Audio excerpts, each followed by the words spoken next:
Okay. You were down on the list somewhere today too, I think. Oh, are you ready now? Okay. Welcome everybody, and welcome back to another year of brown bag sessions and a nice little community panel up here of lots of people. So as we've done the last now 4 years, I think we've done this. So we've got a group of vExperts up here, and we're going to do this every day to kind of kick off the day. First up, I'm Mike Letchin, so if you don't know me, hi. I'll get each guy to kind of say who they are, and then we'll just have a little chat for the next 20 minutes, half hour or so. So you get to start. My name is Mike Laverick. I used to run a little blog called RTFM Education back in the day. It's a tiny one. Tiny little thing. Been involved in VMware since about 2003, 2004. I now work for VMware as Senior Cloud Infrastructure Evangelist. Yeah, I have one of those meaningless four-letter job that titles. Title tells us nothing. So that's me. So Mike, you're the official VMware person here today. We can direct all of our comments to. It's good. Perfect. So you're going to take all the feedback from that keynote? Every single one. Intervene. I've been press briefed. Excellent. Well, my name's Julian Wood. I'm an infrastructure architect and blogger at wooditwork.com, working with VMware for 1, 2, 3, or probably a few more years. Yeah, awesome to be at VMworld. My name's Craig Waters. I work for Pure Storage, and I'm a VMworld leader as well for Melbourne in Australia. Woo! Sorry, guys. I'll kill everyone's ears. Apparently no Melbourne love at all. No, Melbourne. Melbourne. Yeah, not Melbourne. Melbourne. Yeah, it's not happening. Yeah, so... I can keep trying. We'd be here the whole time, me trying to say it. Oh, okay. It wouldn't work. So I've been in... this is probably my third VMworld now, so... is that a long time, is it, or not? And yeah, I've been involved with VMware products for, I don't know, since I started reading Mike Laverick's blog, yeah, so a few years back now. Not to make you feel old. The granddaddy of virtualization. My name is Mish, a blogger at Technodrome, a platform architect for Cisco in Israel. I've been here for VMworld, I don't remember, I think it's 6 or 5. It's a few. vExpert for a couple of years. So obviously we walk into the show, we get to kick it off with welcome reception yesterday, and we get a keynote today. A few things going on, just a little bit. 19 different announcements or something like that? Was it there were 19 announcements in that keynote? Yep. I think I missed 18 of them.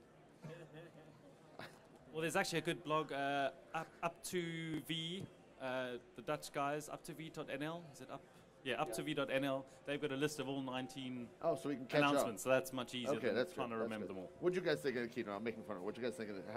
How was that keynote for you guys? Yeah, I think it was good. It's difficult because it's pitched at everybody. We can complain to. Well, I don't think it's to be complained about. Keynotes are difficult because you've got technical people, you've got sales, marketing people, financial people, analysts. The whole idea of the keynote is to show that you've got a vision, show that you've got products coming out, show that there's excitement about your product, so to kickstart the buzz. And I think those things were done. Hell yeah, there are loads of cheesy things and annoying things that did. On-premises rather than on-prem was the winner.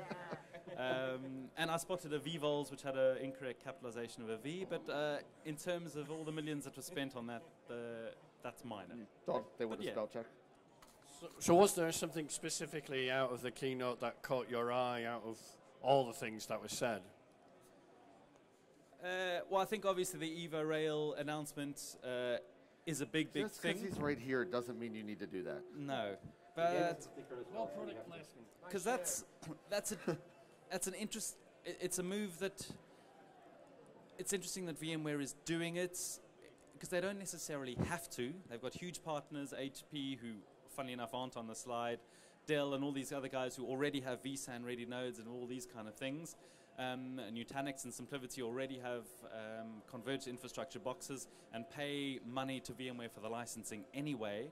So I don't think VMware had to do it, but it's an interesting move they have done because I think they've got to lock down that software ecosystem so people aren't going to OpenStack, KVM and Hyper-V. So if you offer a converged infrastructure box, it's a way to push vSAN, it's a way to do it yourself. But yeah, an interesting move. The vCloud Air stuff is always interesting, loads going on with that.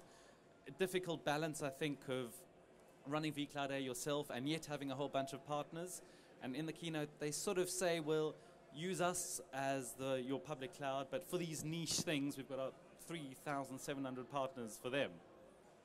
Bit of a strange way. I wouldn't want to be putting all my millions of research and development to be a vCloud partner when VMware is going to ultimately want to take more of it away and take it away. Yeah. That's a good point you raise there, I think. But I think as well, the with the Evo stuff, it's quite an interesting piece as well. The whole idea of running, converging the hardware with the software, and it's good. I think that VMware are, taking advantage of their ecosystem. They've got a lot of partners that have been involved in the product for quite some time. So, extending that out to the hardware and getting them involved, I think that's a good thing. But they do that to keep you there, and then right before that or right after it say, oh, and by the way, we're really actually going to partner with OpenStack. Exactly. Everybody needs to get in OpenStack because OpenStack is what everybody else. A lot of the service providers and big companies are looking for that. So VMware, of course, has to get on the bandwagon and see what they can also put in their added value. Could anyone explain what they are actually doing other than saying, by the way, we're putting a distro out as well, and just with the hypervisor in the back end, or are they doing something different than everyone else? Because I didn't get that from the keynote. From what I understood, the thing which they're mainly doing is also adding some kind of automation for provisioning the OpenStack management layer. It's all about the APIs, eh? So it's all about the APIs, so how you put it down, at least there's available, and here are original guests. We'll trade you guys out in a minute. I mean, I don't want to I've got all the buzzwords. Yeah. I think the interesting thing about EvoRail is it's 100% VMware, whereas previously to get hold of that hyper-converged architecture, you had to go via one party who would also run VMware, who would also get the hardware from somewhere else. I think it's important to remember that VMware isn't entering the hardware game. The EvoRail software is licensed to these partners, and it's a marketplace. And yes, it would be lovely to have 20 or 30 or 40 different partners, but you've got to start with somewhere. What I think is interesting about those partners is how different they are. You've got one global OEM in the shape of Dell. You've got some, I wouldn't say white box people, but people who produce their own gear and then resell it. And then you've got a storage vendor in there. And for me, that's important because I think previously to get hyper-converged, you bought into a single kind of supplier of that hyper-converged box.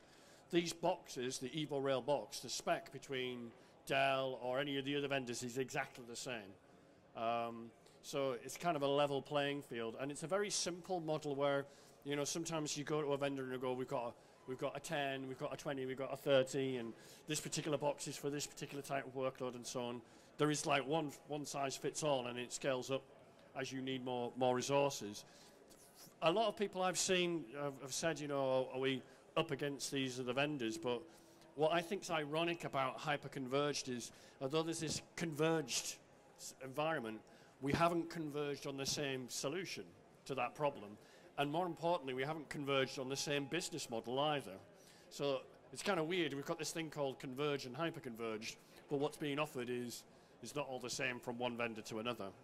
But how's this going to affect the partnerships with VCE and what they had a FlexPod offering, and stepping on each other's toes or not? I don't see that, because if you look at EvoRail and you look at the way it's being positioned, it's SMB, Robo, and VDI.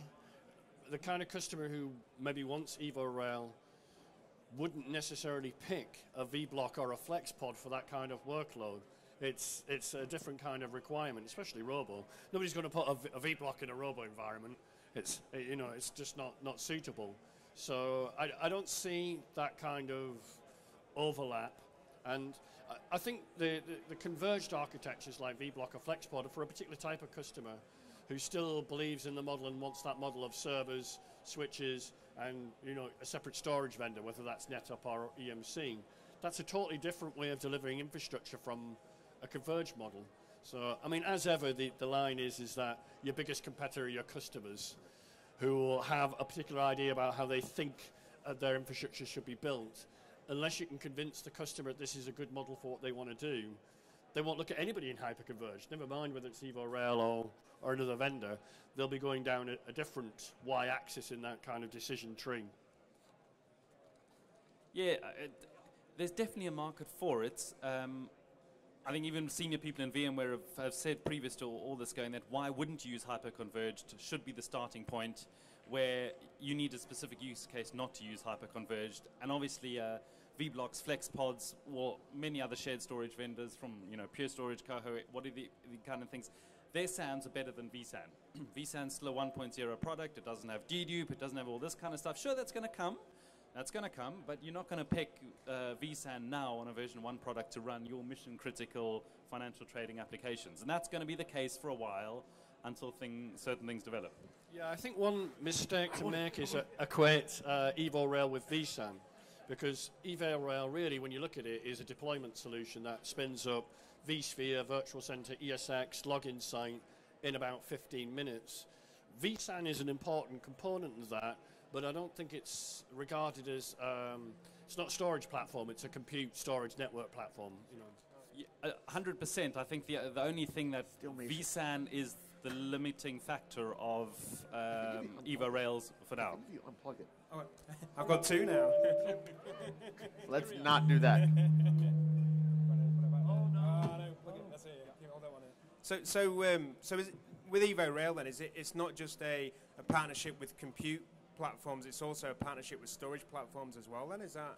Well, no, it's just vSAN that you get from it. Right. If you want to mount from an EvoRail NFS mount points, you can. And there's nothing stopping you opening up the vSphere client, web or the C# client, and enabling the iSCSI stack to speak to an iSCSI system.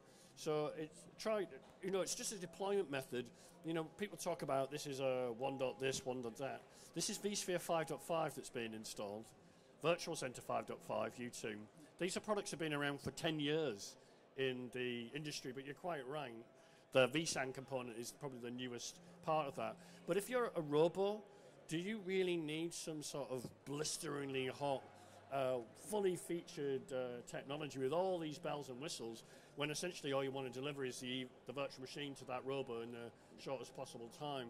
So there's a little bit of a danger, I think, if you're not careful, of taking something like EvoRail and saying, let's put every single VMware product into that.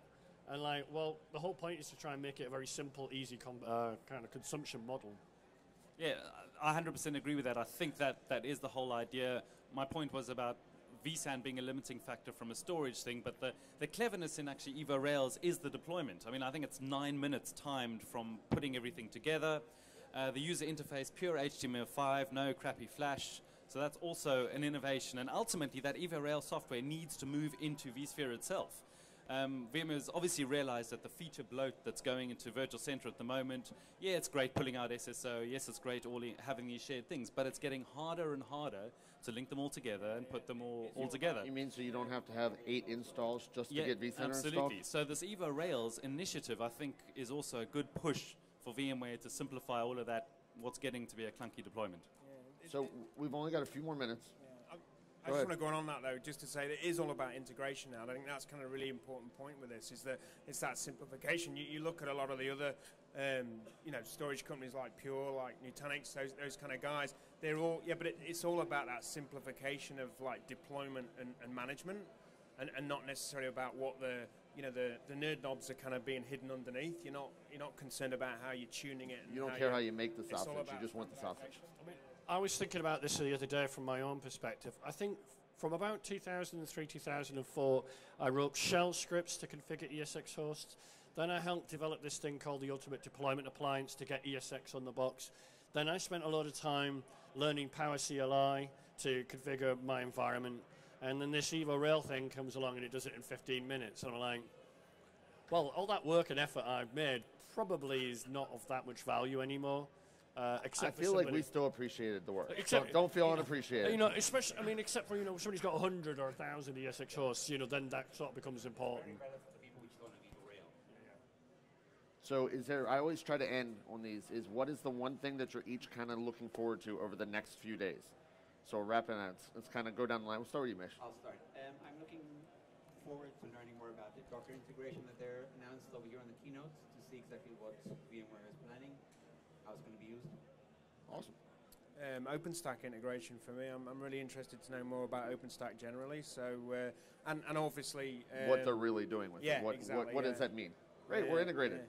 And obviously the people and the functions as well. Yeah, I'm looking forward to those sort of things. There's events that go around this? Yeah, you know, just the evening entertainment. You know, I think I've heard there are things you're supposed to do after the show. I've heard that. Yeah, there's a few things going on, so that'll be good. I'm looking forward to that. Yeah, I mean, just enjoying the buzz and the atmosphere and meeting the people as well.